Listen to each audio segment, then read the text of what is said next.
Good day, everyone. Welcome to Oral Communication and Context. For our first lesson, we will be discussing the nature and elements of communication. For today's lesson, the first thing that we have to uncover, of course, is the definition of communication.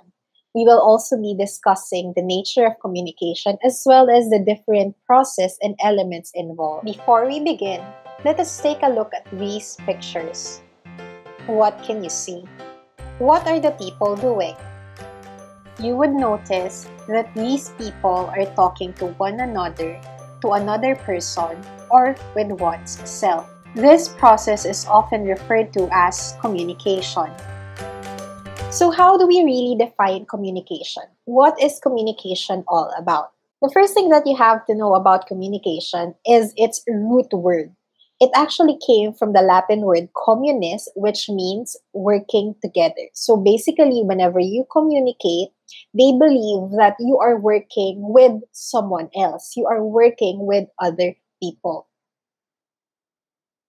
In fact, McCormack in 2014 described it as a process of sharing and conveying messages or information from one person to another within and across channels, contexts, media, and cultures. So basically, you are giving something to other people, and in return, you are getting something from them as well. So, how are we going to characterize or describe communication? What are its features? What are its characteristics? Number one, we can describe communication as a dynamic process. So, there are two keywords in here, dynamic and process. Let's focus first on the first keyword, which is dynamic. When we say dynamic, it's not static. It is always changing. So the way that we have viewed communication right now, or the way that we are viewing communication right now, it might change in the future. Same way that the others from before, from a long, long time ago, viewed communication and described communication was different from how we are describing it right now. So the process itself is ever changing. It doesn't remain the same all throughout time, or in different situations, it might be different as well. Communication can also be described as a process that involves communicators. So basically, we refer to people involved in communication or people who are communicating with one another as communicators. Now, communicators, they could be two types. So we have our speaker and we have our receiver or listener. All right, so we will be talking about it later on. So, for example, if we are involved in communication, it's either we play the speaker role or the receiver or the listener role. Communication can also be described as a process that is systemic.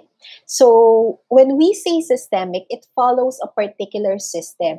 And if it follows a particular system, therefore, it follows a step by step process. Another key feature of communication is that it is something that is irreversible. And when we say irreversible, you cannot take back whatever has been said, whatever has been relayed. Once it has reached its intended receiver or its intended listener, then you cannot take that back anymore. That is also the reason why we have the saying, be careful with what you say, or be careful with how you use your words, because you will never know who is listening or who is receiving those messages. And remember that once you have said it out loud, you cannot take it back anymore. So that is also the reason why we have that particular saying. Another thing that you have to learn about communication is that it is described as a process that is also proactive, or even the communicators themselves are considered to be proactive. So how do we mean, or what do we mean by that? When we say proactive, you engage in communication with a goal in mind. You already know what's going to happen. You are already anticipating responses, for example, from your listeners or from the receivers of your messages. It is something wherein people who are involved in that process are already aware of what might happen. So the way that they are involved or the way that they engage in that particular act or process, they are already anticipating the outcomes of it. So they are aware of how to navigate during the communication process. We can also describe communication as a symbolic interaction. We engage in communication because we want to do something or we want to produce something. There is always an outcome to it. Take, for example, when you talk to your crush, when you initiate a conversation with someone that you like, you engage in that particular process or you engage in communication with them because you want to get to know them better. You want to develop a relationship with them. So it's something that is symbolic in a way. It means that you are interested. It means that you want to get to know them better without even explicitly saying what you actually really intend to do. That's what makes communication a very symbolic interaction. However, one thing that you have to remember when it comes to communication is that whenever you communicate, the meaning that you are relaying to your listeners or to the receivers of your message may be individually construed. So, what do we mean by that? When we say individually construed, different people might make different meanings out of what you have just said. So, take for example, as I lecture to you guys, what I'm saying, how another people or how another student is understanding it might be different from how another student is understanding it as well. So, it might be different from each and every one of my listeners. That is why it is very important that we practice effective communication for us to be able to, of course, relay our intended meaning, our intentions. Because people might take it differently. Especially, for example, if you are talking to people of different cultural backgrounds, okay? Or just in general, when you are talking to people of different ages, different socioeconomic status. So, the meaning of what you are saying might be taken differently by those people as well. Now, let's move on to the next part of our discussion. What are the different elements of communication? When we say elements, these are the aspects that are present, or these are the things that are involved in the process of communication. The first element in communication, which is actually very important, is the speaker. This is one of the communicators. All right, so this is one of the people involved in the communication process. And when we say speaker, this is where the message is coming from. All right, so he or she, the speaker, is the one relaying the information, giving the information, or he or she is the source of the idea, the concept, and so on and so forth. The next element is what we call the message. Message is very simple. It is the idea, the concept, or anything, the emotion. It could be an emotion that you want to be relayed. So take for example, if you are the speaker, you are responsible for the message of the communication process. All right? So what is your idea? What is the information that you want to present? That could be your message. Another element involved in the process of communication is encoding. It is actually a sub-process, all right? So when we say encoding, this occurs with the speaker or speakers, all right? Before he or she could even deliver the message, this process happens in the mind of the speaker. All right. So what happens in that particular sub process? What happens is that the speaker is analyzing, formulating the message, analyzing how is he or she going to deliver that message, thinking about how or what is the most effective way of sending that particular message to their intended recipients. All right. So that occurs. For example, when you are talking to your crush, before you could even relay, say to your crush, for example, that you like him or her, you think about it first. Now, that thinking process is what we call encoding. Since you want your crush to understand your intended meaning, you have to really think carefully about how you're going to say if you like him or her, or how you're going to say that you like him or her. All right. So that process that's happening in your mind whenever you want to say something, that is what we call encoding. The next element in communication is what we refer to as the channel. Some other books, some other textbooks might refer to it as the medium. Okay, the medium of communication. But basically, when we say channel, it is the way that we deliver the message. How did you deliver it in the first place? Did you write it? Did you express it using words? Did you express it using gestures and so on and so forth? Did you use multimedia presentation?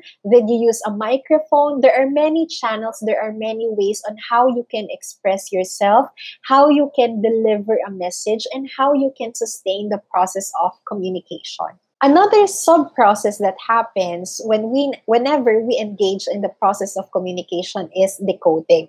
However, this time, this does not occur in the mind of the speaker, but rather it occurs in the mind of your intended receiver or intended listener.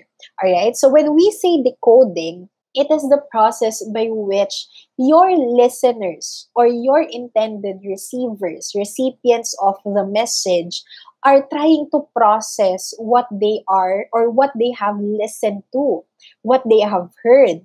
For example, whenever you say to your crush, or if you said to your crush that you like him or her, your crush will then try to figure out what exactly is it that you mean. Do you like him or her as a friend?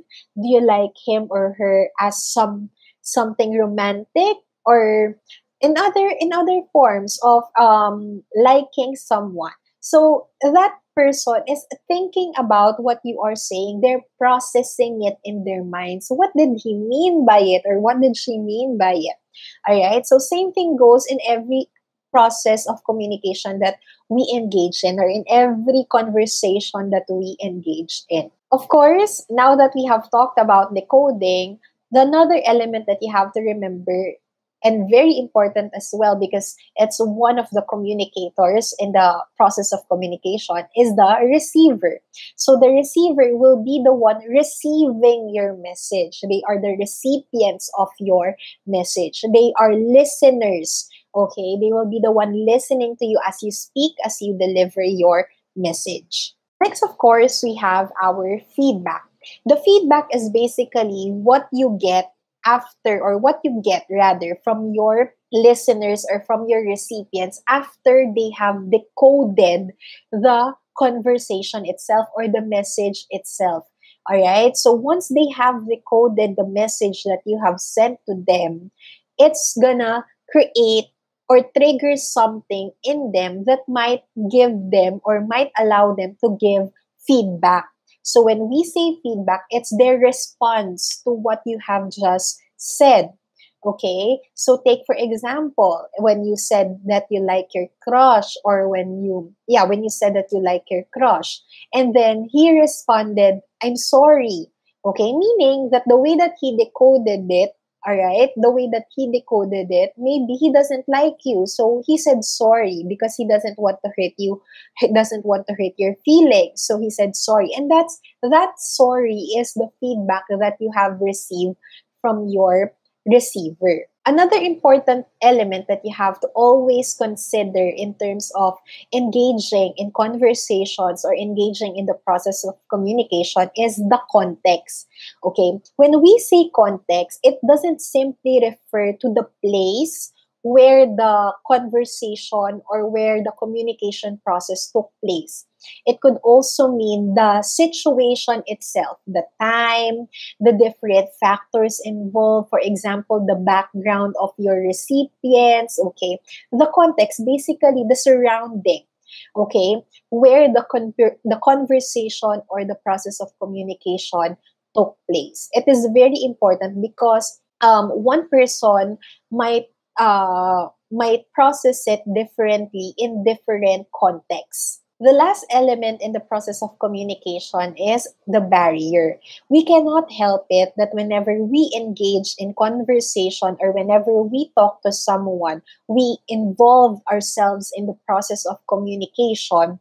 There are instances wherein something is stopping us or something is disrupting, okay, disrupting the process of communication. Now, those disruptions are what we refer to as barriers, which we will also be discussing in the coming lessons. However, for now, let's just define it as something that hinders, that interrupts, that disrupts the communication process. Moving on, now let us discuss the process of communication. How does the communication process happen? What occurs during the process of communication? The process of communication always begins with the sender, or what we call the source of the message. Okay, so the sender will be going through the process of encoding first, meaning he or she will think about first how to deliver the message. He will be considering all the different factors that might affect, that might hinder, that might disrupt, or might just influence the process of communication. How am I going to deliver this message? How am I going to say it? I'm sure that whenever you converse with someone, you think about those things as well. Now, once it has been decided, once the sender has already decided on the message, on how he or she is going to deliver the message, now what's going to happen is that the sender has to transmit that message, deliver that message. And part of encoding is thinking of how is he or she gonna do it. Okay, is it gonna be out loud? Is he gonna call? Is he gonna text? Is he gonna just post a message on Facebook? Or is he gonna ask to meet up? And so on and so forth. So there are many ways in which you can deliver a message. After transmission, of course, it's gonna go through decoding. Now, the decoding process happens with the receiver. Once the receiver have received the message that you have encoded and then transmitted as a sender, the receiver will now have to decode, figure out what was it that you just said. What was it that he or she had just heard? All right. So he will try to figure out the meaning. What's your intention? Okay. What could it be? What does it mean? All right. So the receiver will now think of those things. Once the receiver have thought of it, more often than not, the receiver will give you feedback. All right. So when we say feedback, it's their response to what they have just heard, what they have just gotten from you as a sender. Now, the feedback will once again go back to you, of course. It could be in any form. It could be in the form of a reply, a verbal reply, a text message, okay, and so on and so forth. There are also many ways on providing feedback. Like what I have just mentioned earlier, feedback could also be in many different forms. It could be in the form of a verbal reply.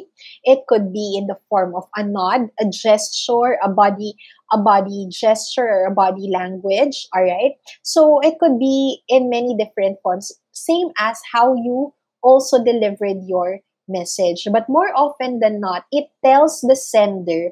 Feedback is very essential because it tells the sender that the receiver has received the message. And more often than not, when feedback is provided, there is an understanding among the involved communicators. If you're going to look at it right now, it seems as if the communication process is such an easy peasy task. Okay, it's something that could be done so easily. However, there are of course instances like what I have mentioned earlier, wherein the communication process is disrupted, or something is stopping the sender from delivering the message, or sometimes there is something blocking the way between the sender and the receiver. Sometimes the receiver was not able to receive the message even if the sender was able to transmit it. Okay, so the reasons for this is because we have this thing called noise, or other textbooks will also refer to this as barriers. Okay, so when we say noise, these are just barriers that interrupt, disrupt, hinder the communication process. Okay, these could also be things that could influence, affect the process of communication. Okay, and more often than not, it affects it in a bad way. Okay, so take for example, if a teacher is lecturing in class, the teacher already knows how to teach. Okay, therefore, it's already easy for the students to understand the message or the information that is being delivered by the teacher. However, suddenly there was a noise outside the school, and it was too loud that even if the teacher knows how to deliver what he or she is saying, knows how to deliver the information, because of the noise, because of that particular barrier, okay, the receiver or the students, in this case, the students, were not able to understand what the teacher was saying because it was too loud. So instances like that could disrupt, could hinder, could influence and affect the communication process heavily. To understand the communication process better, let us take a look at this example.